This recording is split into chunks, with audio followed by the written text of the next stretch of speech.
dadka daacadda mar walba waxa ay daris leeyihiin walwal, waxa ay la kulmaan niyad-jab. waa kuwa ugu badan ee jacaylka dhibaato kala kulma.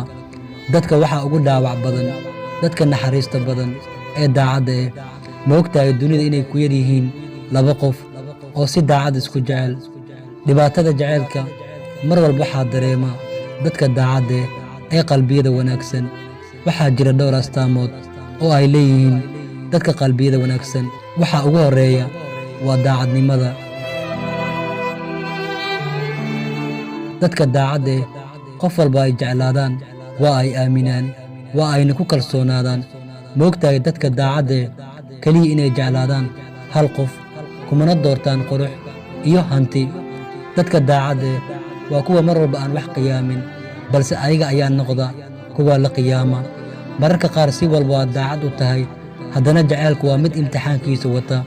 ha noqon qof u sabri waaye jacaylka, ee waxaad noqotaa geesi ku guulaysta dhibaatooyinka jacaylka.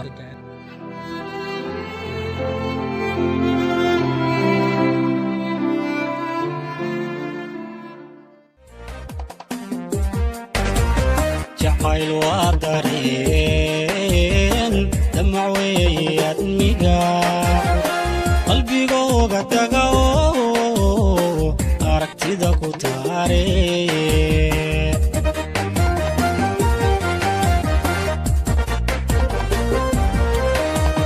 jacayl waa dareen damac weeye admiga qalbigooga taga oo aragtida ku taare.